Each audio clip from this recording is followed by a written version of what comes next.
I'm gonna show you how to fix the volume knob on these Mercedes radios. I know this is a pretty common issue with these, and when you turn it, either the volume doesn't work or it goes the other way for some reason. So let's get right into it. You're gonna need a razor blade, some small computer style screwdrivers, a pick, and some sandpaper. Yeah, let's get to it. First thing you want to do is have the radio out. You need special tools for that.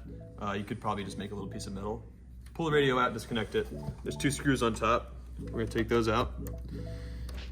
And the whole goal here is to get access to the actual knob on the circuit board. So don't lose those screws.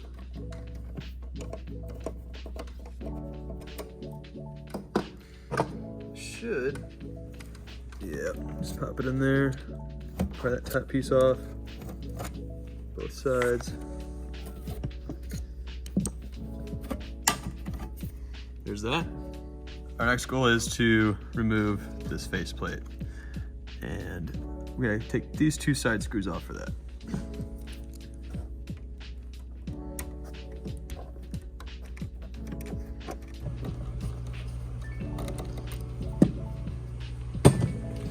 Now, open that up if you want.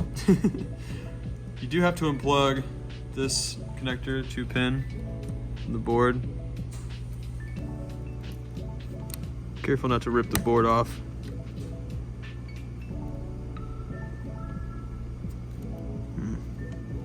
It's not that much fun to get off. All right, now that we can actually do it, there we go. There we go, like that. Now this should come off by just moving these plastic tabs on the top and the bottom. These just press out.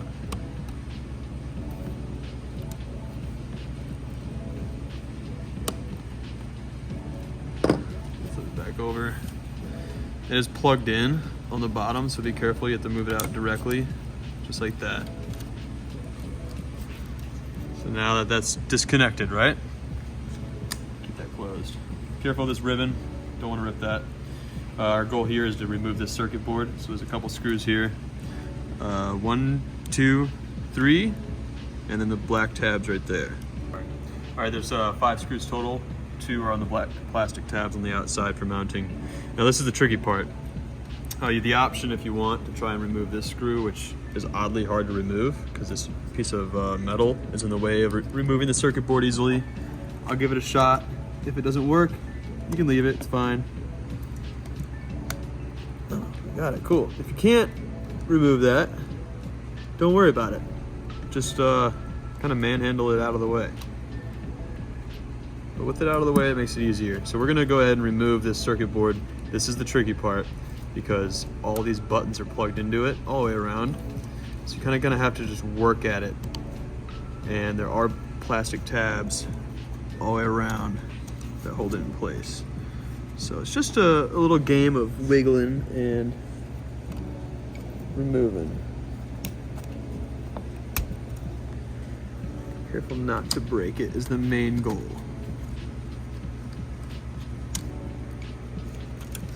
This side's the hardest because this knob, you might be able to pull it off, so give it a shot.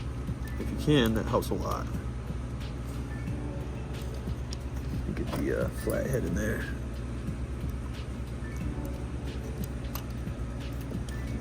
Just remember, it's all plastic. Plastic's brittle.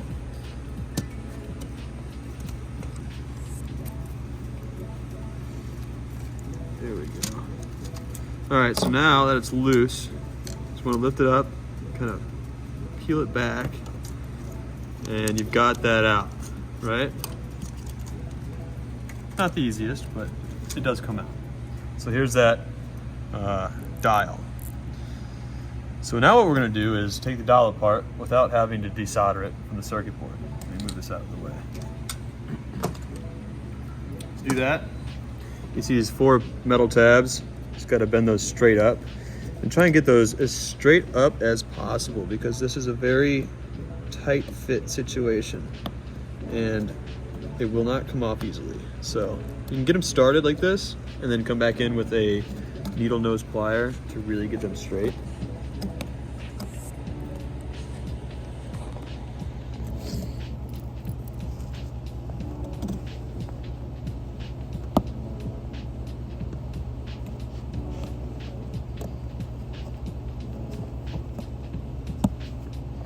grab my needle nose. We'll just straighten them out. Make sure they're perfectly parallel. You don't want them crooked. I'm gonna spin this around and get this side. And now with that loose, you should be able to start wiggling this off.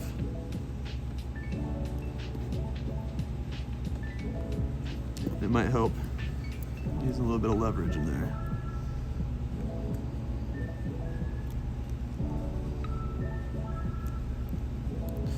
Careful not to go too deep in there, because that's actually what's the part that we're fixing.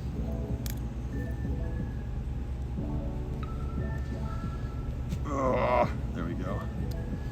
And this is what you're left with. We'll be fixing up this dial and the contacts on that. You just want to slightly pry these tongs up a little bit. So we're gonna get in there and just wedge them up just a little bit on both sides.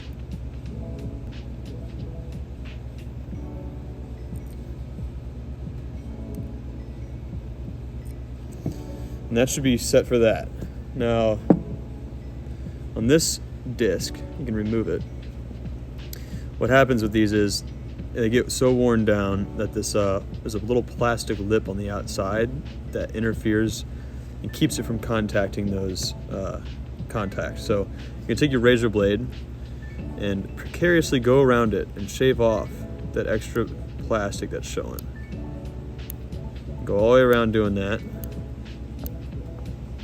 Make sure there's no raised lip around this entire circumference.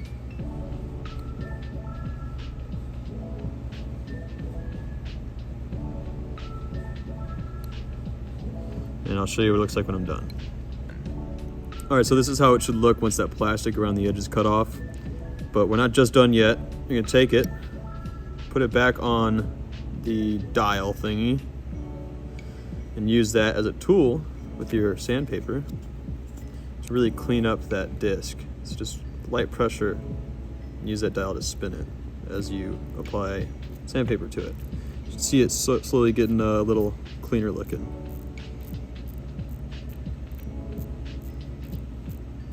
The sandpaper is anywhere from like 800 to 1500 roughness. Just don't get anything really rough. Something that's like, I don't know, 1,000's good, 1,000 grit. Look how nice that looks. Now that's good to go back together. You're basically done. Let's throw this back in. Make sure you have your orientation correct.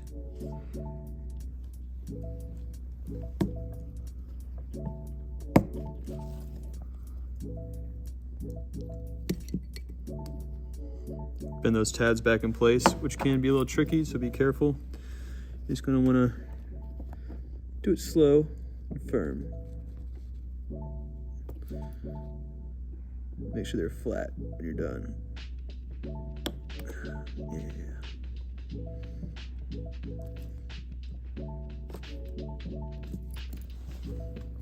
Double check it still works. Now we're gonna put it all back together. Feed it on under. The same way you took it off, gonna kind of fold it back in. There we go. And when you press it in, make sure everything clicks in place. Make sure all the buttons still work. Just pressing on them. Replace those screws.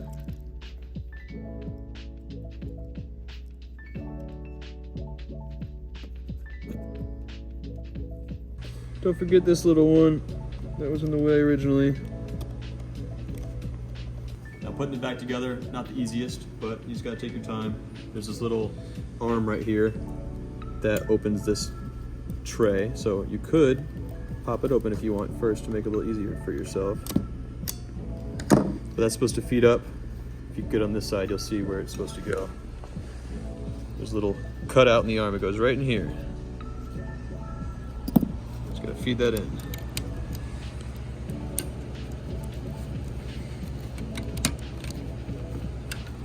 Make sure those plugs are lined up properly. And this doesn't get stuck in the way. So gotta plug that back in. Make sure that still functions.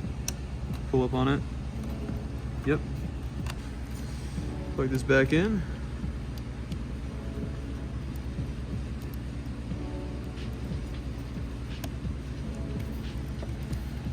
Double check it's all in right. Yeah, looks good. These bottom ones, these plastic tabs should reach. Looks like they're there. All right. And then we can throw those long screws back in the sides. Make sure everything's lined up while the top is still off.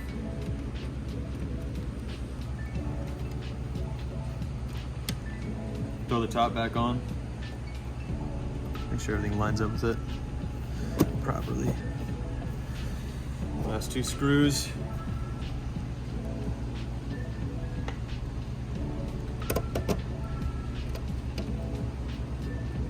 Pop that volume knob back on. There's no orientation. And then go test it out. Maybe there is an orientation. Yes, there is.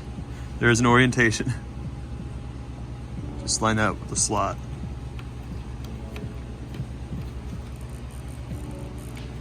Go plug it in, test it out. Now it's installed, you can turn it on. You gotta make sure that you have... Got junk. We made junk disappear. Volume knob works again, no problem. Now before starting this, make sure that you have your car stereo code, the security code for it. Sometimes it's in your paperwork, but if you don't have it, you can go to carstereocode.com and pay $8 to get the code. Otherwise, you won't be able to use your radio again. If you don't feel like doing this yourself or it's a little bit too tedious, feel free to contact us. We do offer this service on our website. We'll put the link in the description below. Thanks for watching. If you have any questions, feel free to leave them down in the comments below. I hope this helped you. Be sure to like and subscribe. Thank you.